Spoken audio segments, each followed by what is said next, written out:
Hey everybody, what's going on? Justin Glover here with Brenda Gagne. How are you today, Brenda? Hey, doing great. Thanks.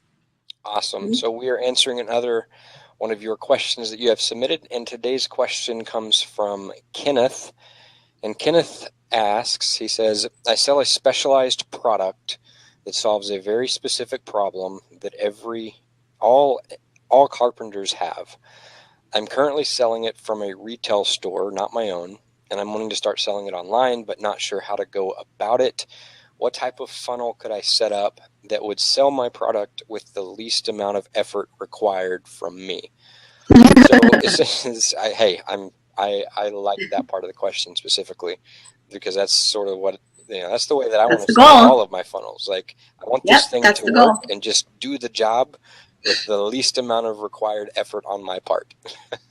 Right? Hmm. And that's the brilliant thing that we have with the opportunity that the internet brings us, and tools like autoresponders and sales pages, and like the knowledge of being able to put those in, put the work in up front and build something that then turns around and works for you. And that's really what we're talking about here in this episode is, how do you build something that will sell this thing? If you sell a product that is solving a specific problem, if you sell a solution for that specific problem, and why not have it so that it sells online? So Yeah. consider that, if even if you're not a carpenter, don't write this episode off as being Oh not no. for you, because if you're selling to people, whether they be carpenters or dentists or technicians or anything, it doesn't matter.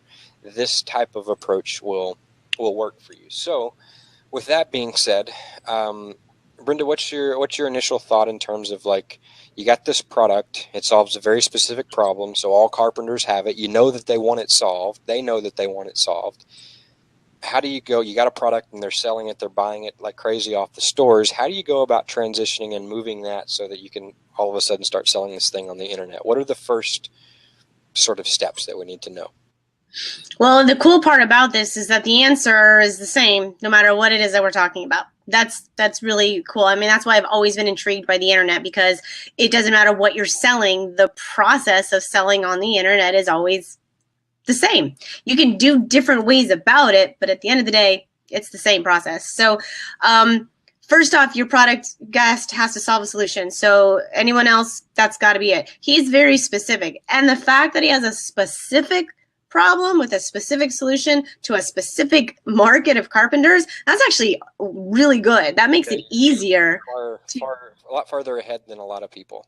definitely, because, and that's the one part that really trips people up, is because, and I'll just speak to this on a second before I get into that. You think, well, everybody can use my product. I mean, it's the most fanciest toothbrush ever. Everybody has teeth, right? And so you just go so wide, and it does not work on the internet. That's the biggest concept. The internet is not billboard marketing. Putting a sign next to the freeway, it's not that same. There's so many psychological issues that go into why that doesn't work, but that's the biggest thing to get. The tighter you can get down, which is amazing that we have this to start with, the easier it is, the better that it will actually work. So that's the first thing, is making sure that you're tightened down. Now that he obviously is, we're speaking to carpenters. Where do carpenters hang out on the internet?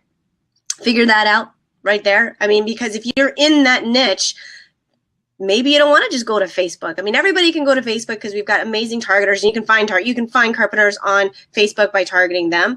But the first thing also might be, where are they hanging out? What type of contractors would they go? Is this local to your area? Is this global? Figure that out. Also, these questions matter when you're coming on the internet, because we need to niche down and be really specific. Because if you can only be in your area, well, then we need to keep all that other stuff out of there.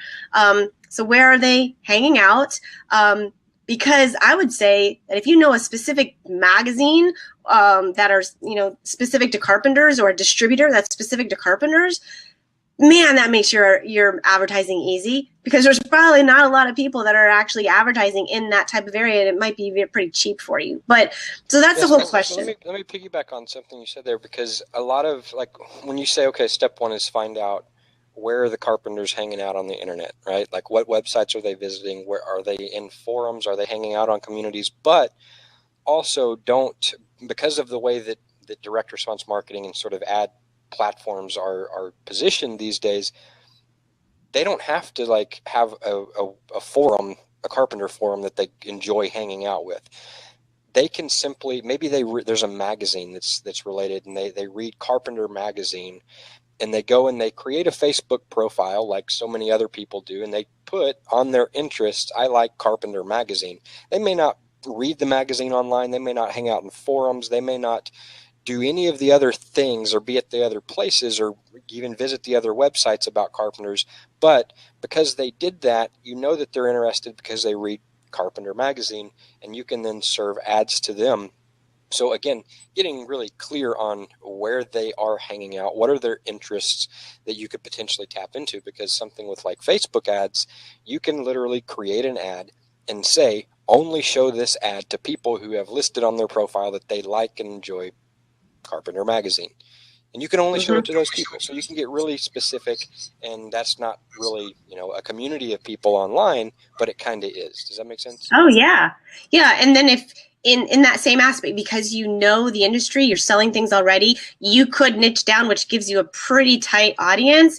But man, your ads are going to be, it's like fish in a barrel right there. Your ads are going to be right towards our people that actually want it, which then makes your cost of advertising go way down because people are going to respond to your ads. So that's just the first part of figuring out where you want to go. And once you've kind of got an idea about that, obviously you need to build out the funnel. So you need a funnel. And that really comes down to the whole model of, most of the time when someone comes on, you're completely cold, you don't know who they are, you're not going to be able to sell something instantaneously for $500, right? It's not usually going to work. You're going to pull them through a little process, because the entire time you are dealing with their attention span, and they're on their phone, they're on social media, wherever they are, you're in the internet world now versus offline world. So there's a lot of distractions that can pull them away. So little bitty micro commitments along the way are really the best way to go. And this, yes, can all be automated. So once it is set up, it's running for you, and that's the least amount of work possible. So the first one, again, is, this is where it all starts, is what is your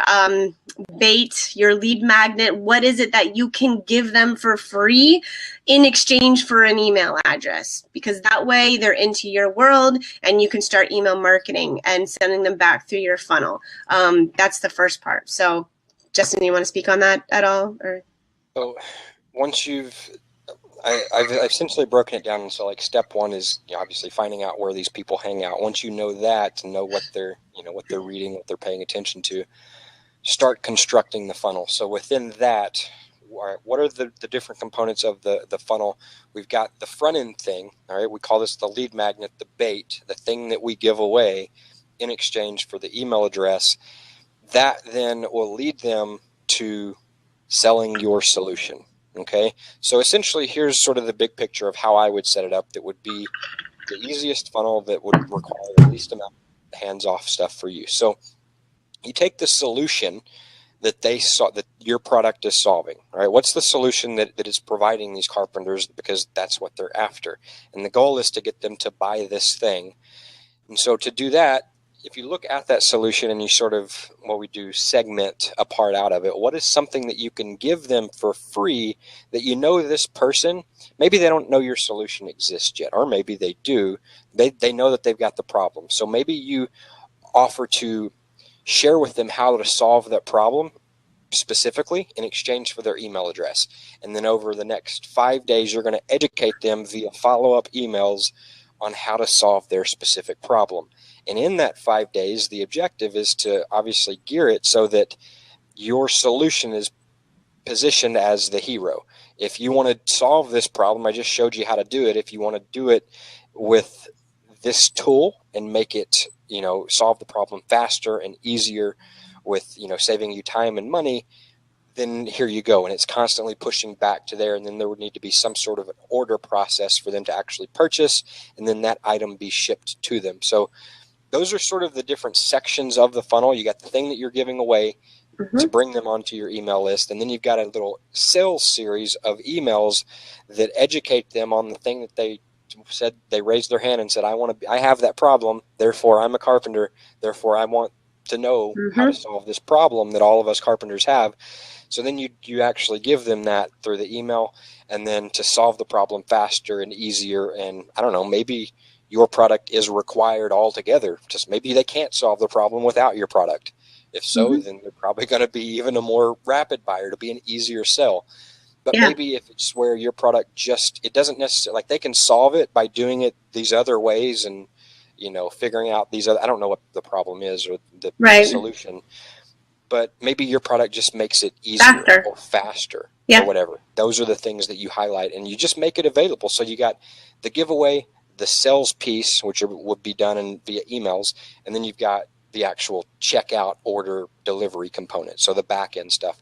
After they say, okay, yes, I want that product, I know it exists, they need some place to go where they can check out, they can, send the money, and you're notified so that you can then ship it off. So that's what the funnel would look like, start to finish.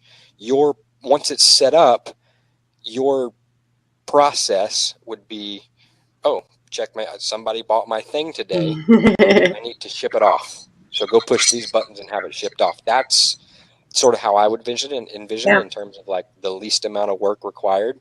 That's what work would be required in that type of funnel and scenario. Well, and you also might have hyper buyers that, they jump in for that solution on the front end, and the next page they go to, there's your website or your video sharing exactly what it is. It could just be you in front demonstrating how this tool or whatever it is actually works. They don't even need the 5 days of emails to be, convinced that they want to buy. Especially if it's under $100, you could easily sell it right on that next page, because if you've done a good job, selling your product, which obviously you're doing in a store, then you're just taking that same sales message and putting it into, a virtual format. So it's the exact same process that you just mentioned, but some people might buy right after that. So you can give them exactly what they want and then say, hey, by the way, you can buy this. And people can buy right there too. So the ones that don't, they go through the email series, and then by day 2, day 3, day 4, and you pay attention to it, double, triple your sales because you've given them more reason to buy. So it is the simple online marketing funnel process that is the same in every industry. There's a lot of ninja things you can do to that to make it complicated and automatic and or you can have it bare bones, and this is where it starts, and it works well also. So yeah. So let's do a quick run through of what this funnel looks like. You got step 1, which is here's 5 secrets that will make you solve this problem that you have as a carpenter. They opt in to learn the 5 secrets. Immediately after they give you their email address, they're triggered to get emails over the next few days. But also what happens is they're redirected to a page where it's a video of you saying, look, I'm a carpenter, you're a carpenter. All of us carpenters have this specific problem. Here's a tool I created that solves this specific problem. Let me show you how it solves it. And then you explain how you solve it. You want this tool? Click the button underneath this video. It's just this price, whatever. Come get it, blah, blah, blah. You immediately solve them. You've got the hyper buyer. Not everybody is going. Some people will. Some people will buy there. Not everybody that does. The ones that don't, they continue to get emails over the next 5 days because that's what they signed up for, to receive emails on the 5 things, and every one of those emails educate them on the next step. Hey, here's the reason that I created this product, blah, blah, blah. If you didn't see the video and how it solves it, or if you want to go and buy it, here's the link back to that video. Go watch the video. You can buy it by clicking the link under the video. Day 2 comes along. Here's another tip. By the way, you like this, you want the tool to do it quicker and easier. Here's a link back to the video. There's a buy link underneath it. So that little small 3 components right there is pretty much it. So that could be a really good funnel, and that would be the funnel that I would build to start to sell my thing. Yeah, and depending on your price point, if we're talking $500 to $1,000, it is possible that someone could instantly buy it. You just have to do a better job with your presentation. You have to build out a little bit more. The higher the price point, the more you need to do to really incentivize them and get them to understand the value. But the process doesn't really change. So, yeah. And you'll be able to tell. I mean, if you've been selling it in a retail location, you probably have an idea of how easy or not easy this thing. Some products just sell themselves, right? If it's a solution that's very specific and every carpenter needs it and it's at a fair price point, then you probably don't have a lot of issues selling it. You just tell them, hey, here's what it is, here's how much it is, here's what it does. Do you want it? It may be an easy sell. The higher ones that need some more education, you'll have an you've sold it before, so you'll have a good idea of what that looks like or needs to look like. So yeah. I would say just real quick, the last thing is just that once you have the funnel in place, obviously you're going out and start advertising, and then you just look at your numbers. How many people opted into that lead thing? How many people made sales? How many people bought from the emails versus this? Oh, wait, nobody's buying. I should change my video. That's where the marketing stuff comes in, but it's all inside of this one funnel. So yeah, absolutely. And so we talk a lot about this. I mean, if this is a funnel that you wanted to build, for example, we have resources. We will list those resources on the show notes page for this episode. The show notes page you can actually find at results513.com/125. So the links there. Again, we've got a training program that we can recommend. It's called Invisible Empire. Brenda, what's the direct link for that? We've got a little webinar put together that shows sort of this exact thing of really how to start building this thing that we just explained to you. So if you want to, a little bit more, some content on how to go about doing that, where can they get that at? Yeah, results513.com/empire with 2, EMPIRE 2. We've got, that's how we know that you guys came from here. So Empire and then the number 2. Take you directly to the training. So, but if you want to learn like the how-tos, like, well, how do I set that up? What resources do I use? What website builder would I want to use? How do I get emails? What do I say in these emails? All of the like how-to stuff. If you want to learn how to do that, it is laid out step by step in an infrastructure that is specifically designed to take someone from exactly what you're asking all the way through to be making sales and to be able to advertise. So it's definitely the go-to resource if this is what you want to do and you're not sure how to do it. I definitely check out that training and be able to see what's included in there. It will certainly help you out. Yeah, and we'll have links to it on the show notes page, and it's done in a way so that you don't get the next piece of information until you take an action. Every piece of information is linked with an action step, so it's very straightforward. Okay, now it's time in your process to go and do this. So you go and do it. Yeah. Now it's time to go and set this thing up. So it can seem a little overwhelming if you've never set one of these funnels up from start to finish. It's not. You just take it step by step, and this sort of guide you along the whole way. So. Yeah, I had someone that told me this weekend that it was fail-proof, and I was like, that's really cool because, you kind of can't mess it up. You just keep following the steps. So, it's a great resource. All right, so that wraps up for this episode. Thanks so much for tuning in. We appreciate you for continuing to listen to the show, and we will see you in the next episode. We have some more exciting stuff for you coming your way, so we'll catch you there. Bye-bye. See ya.